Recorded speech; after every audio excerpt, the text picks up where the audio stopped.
Asylum Inc. presents Survival Instincts. Dead language. The children return from their nature walk with dirt beneath their fingernails and something else behind their eyes. Something that watched from the hollows where childhood used to live. Mrs. Patterson noticed it first during afternoon reading circle. The way Emma Thorne's mouth moved around words that didn't belong to any language she recognized. Syllables that seemed to crawl from her throat like insects seeking darker places to nest. Gel Thea Mor Ves Cathin, the child whispered, and the other children leaned forward as if drawn by invisible threads, their small faces slack with a hunger that had nothing to do with the approaching lunch hour. The sound of it, that serpentine dialect, slivered through the classroom air, leaving Mrs. Patterson with the inexplicable urge to press her palms against her ears until the bones cracked. By the third day, none of the 13 children spoke English anymore. They huddled together during recess, their voices weaving patterns in that ancient tongue, their play becoming ritualistic, circular, wrong. They moved like marionettes, guided by a puppeteer's diseased imagination, their small bodies performing gestures that belonged to ceremonies older than the colonial foundations of their school.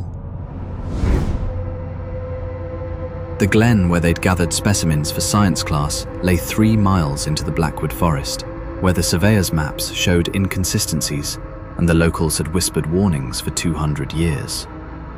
Mrs. Patterson remembered old Mr. Crawley mentioning something about that place when she'd first arrived to teach. Something about bones in the ground and words that shouldn't be spoken aloud. But children needed to see nature, needed to touch the earth and breathe the forest air, didn't they? What they brought back was not earth beneath their nails, but grave soil, black and reeking of mineral decay. What they breathed in was not forest air, but the exhalations of something that had been waiting in that glen for 3 centuries, patient as stone, hungry as winter. Dr. Elizabeth Hendricks arrived from the University Linguistics Department on the 4th day, when Emma's mother found her daughter standing naked in the backyard at dawn, speaking to the woodline in that oily, consonant-heavy language that seemed to move through her vocal cords like liquid mercury. The child's eyes had developed a filmy opacity, cataracts blooming like flowers in fertile soil, and when she turned toward her mother, her smile revealed teeth that had grown sharp overnight. Dr. Hendricks recorded 17 hours of the children's speech before she stopped coming to the interviews. Her final notes, discovered weeks later in her abandoned university office, described the language as pre-Algonquian, possibly archaic period, showing linguistic drift patterns consistent with isolation dating to approximately 1692. But in the margins of those same notes, her handwriting deteriorated into frantic scratches. It knows I'm listening. Every word I transcribe feeds it. The children aren't speaking the language is speaking them. The audio recordings revealed the truth that human ears couldn't process. Spectral analysis showed that beneath the children's voices ran another frequency, subaudible but persistent, like a carrier wave transmitting information directly into the listener's brainstem.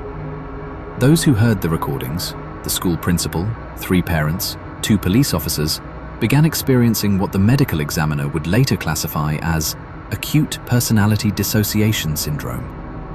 They forgot their names first, then their faces in mirrors, then the meaning of their own thoughts. By the 9th day, the children had stopped eating food entirely. They sustained themselves on something else, drawing nourishment from the act of speaking that ancient dialect, each utterance seeming to feed a hunger that lived somewhere deeper than their physical bodies. Their skin grew translucent, revealing networks of dark veins that pulsed with each foreign syllable. Their eyes completed their transformation into milky orbs that tracked movement with predatory precision. The evacuation order came too late. When the authorities arrived at Pine Hollow Elementary on October 22nd, they found only empty classrooms and a message carved into the blackboard in symbols that hurt to look at directly. The children's desks remained undisturbed, their backpacks hanging neatly on hooks, their artwork still pinned to bulletin boards.